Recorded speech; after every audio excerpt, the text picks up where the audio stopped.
আসসালামু আলাইকুম, ঈদ মোবারক। ফারজানা নাহিদ জানাচ্ছেন টিভিতে দুপুরের খবর। ক্রাউন সিমেন্ট শিরোনাম দেখছিলেন, নিয়ে যাব পুরো খবরে।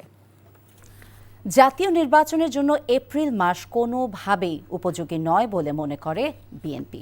রোডম্যাপে জনপ্রত্যাশা পূরণ হয়নি মন্তব্য করে দলের মহাসচিব মির্জা ফখরুল ইসলাম আলমগীর বলেছেন, ডিসেম্বরে নির্বাচন হওয়া সম্ভব। শহীদ রাষ্ট্রপতি জিয়াউর রহমানের মাজারে শ্রদ্ধা নিবেদন শেষে কথা বলেন তিনি। ইমরুল আহসানের রিপোর্ট। পবিত্র ঈদ উল আজহার দিন দলের প্রতিষ্ঠাতা শহীদ রাষ্ট্রপতি জিয়াউর রহমানের মাজারে নেতাকর্মীদের নিয়ে শ্রদ্ধা জানান বিএনপির মহাসচিব। পরে প্রধান উপদেষ্টার ঘোষিত জাতীয় নির্বাচনের রোডম্যাপ নিয়ে দলের প্রতিক্রিয়া জানান তিনি। বলেন, ভোটের সময় জনগণের প্রত্যাশা অনুযায়ী দেওয়া হয়নি।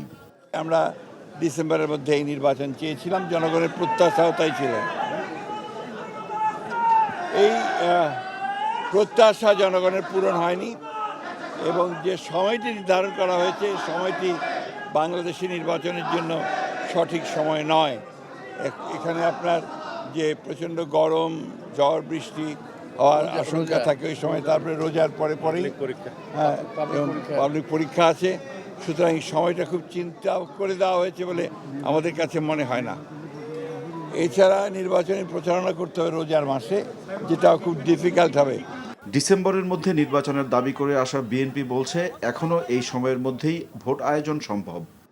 আমরা মনে করি যে ডিসেম্বরেই নির্বাচন হওয়া সম্ভব এবং সেটাই জাতির জন্য সবচেয়ে উপযোগী হবে। দেশবাসীকে ঈদের শুভেচ্ছাও জানান বিএনপির মহাসচিব। Imrul Ahsan, NTV news, Dhaka. জামায়াতে ইসলামীর আমির ডাক্তার শফিকুর রহমান বলেছেন, সুষ্ঠু নির্বাচনের জন্য সংস্কার, দৃশ্যমান বিচার, জুলাই ঘোষণাপত্র এবং নির্বাচনের সমতল মাঠ তৈরি করতে হবে।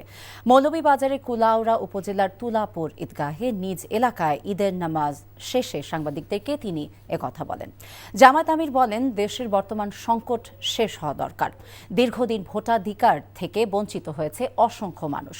জাতি যেন তেন নির্বাচন আর দেখতে চায় না, একটি অর্থবহ নির্বাচন সবার আকাঙ্ক্ষা।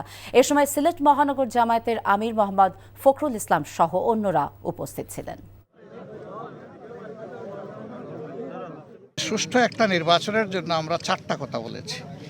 সংস্কারটা হতে হবে, বিচার দৃশ্যমান হবে, তারপরে জুলাই যেটা ঘোষণা সেটা হবে, এরপরে নির্বাচনের সমতল মাঠ, সবার জন্য সমান মাঠ তৈরি করতে হবে।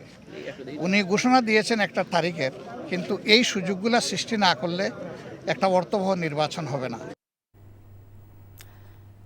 কোরবানির পর পশুর বর্জ্য অপসারণ কার্যক্রম শুরু করেছে ঢাকা উত্তর ও দক্ষিণ সিটি কর্পোরেশন। কার্যক্রম সরাসরি পর্যবেক্ষণ করতে রাজধানীর কলাবাগান এলাকা পরিদর্শন করেছেন স্থানীয় সরকার উপদেষ্টা আসিফ মাহমুদ সজীব ভুঁইয়া। এ সময় তিনি জানান, রাতের মধ্যে সব বর্জ্য উচ্ছেদ করা হবে। এদিকে সিটি কর্পোরেশনের পক্ষ থেকে জানানো হয়েছে, দ্রুত সময়ে পশুর বর্জ্য অপসারণে 2 সিটির বর্জ্য ব্যবস্থাপনা বিভাগের 20,267 জন পরিচ্ছন্ন কর্মীর ঈদের ছুটি বাতিল করা হয়েছে। প্রায় 13,90,000 প্লাস্টিক, পলিব্যাগ এবং বায়োডিগ্রেডেবল ব্যাগ সরবরাহ করা হয়েছে। কোনো এলাকায় বর্জ্য অপসারণ করা না হলে সিটি কর্পোরেশনের কন্ট্রোল রুমে যোগাযোগ করতে বলা হয়েছে।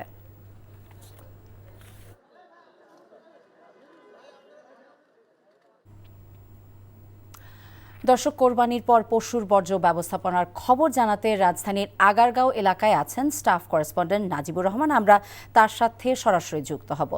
নাজিব, আপনাকে ঈদের শুভেচ্ছা জানাচ্ছি। আমাদেরকে জানাবেন, কোরবানির পশুর বর্জ্য অপসারণে সিটি কর্পোরেশনের তৎপরতা কেমন দেখছেন?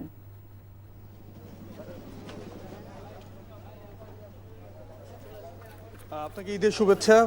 আপনি জানেন যে কোরবানির পশুর বর্জ্য অপসারণে ইতিমধ্যেই কিন্তু ঢাকার 2 সিটি কর্পোরেশন মাঠে নেমেছে এবং তারা যেটি বলছেন যে মধ্যরাতের মধ্যেই কিন্তু প্রথম দিনের যে শতভাগ বর্জ্য রয়েছে সেই কোরবানির বর্জ্য অপসারণ তারা করবে, সেই সাথে হাটের যেই কোরবানির পশুর যে বর্জ্যগুলো রয়েছে সেগুলো তারা অপসারণ করবে। ইতিমধ্যে কলাবাগান এবং আগারগাঁও এলাকায় স্থানীয় সরকার উপদেষ্টা আসিফ মাহমুদ এসে তিনি পরিদর্শন করেছেন এই মহাযজ্ঞটি পরিদর্শন করে তিনি সন্তুষ্টি প্রকাশ করেছেন এবং সেই সাথে তিনি বলছেন যে 12 ঘন্টার মধ্যেই দক্ষিণে এবং আজ মধ্যরাতের মধ্যে উত্তরের প্রায় 80% কোরবানির বর্জ্য অপসারিত হবে, এমনটি তিনি আশা প্রকাশ করেছেন। এবং 2 প্রশাসকও ছিলেন 2 সিটি কর্পোরেশনের, তারাও বলছেন যে তাদের প্রায় 20,000-এর বেশি কর্মী বাহিনী রয়েছে যারা এই পরিচ্ছন্ন ঢাকা উপহার দিতে চান খুব দ্রুত সময়ের মধ্যে, এবং তারা তাদের সেই কার্যক্রম পরিচালনা করছেন।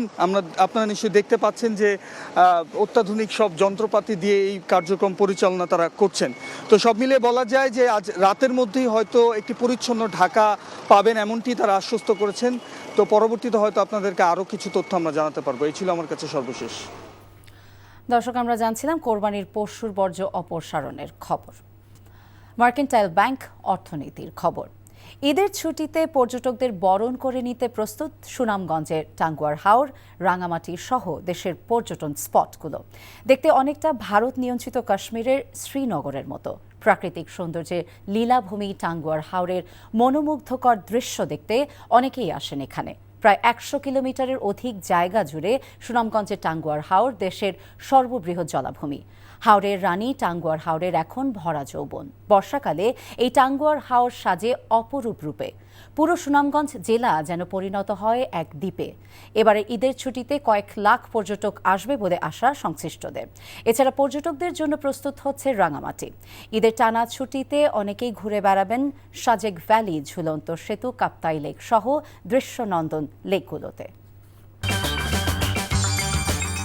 এই ছিল দুপুরের খবরে। এই খবরের ভিডিও আপডেট জানতে ভিজিট করুন এনটিভি অনলাইন www.ntvbd.com। এছাড়া এনটিভি জনপ্রিয় সব অনুষ্ঠান এবং খবরের আপডেট জানতে ভিজিট করুন আমাদের ইউটিউব এবং ভেরিফাইড ফেসবুক পেজ।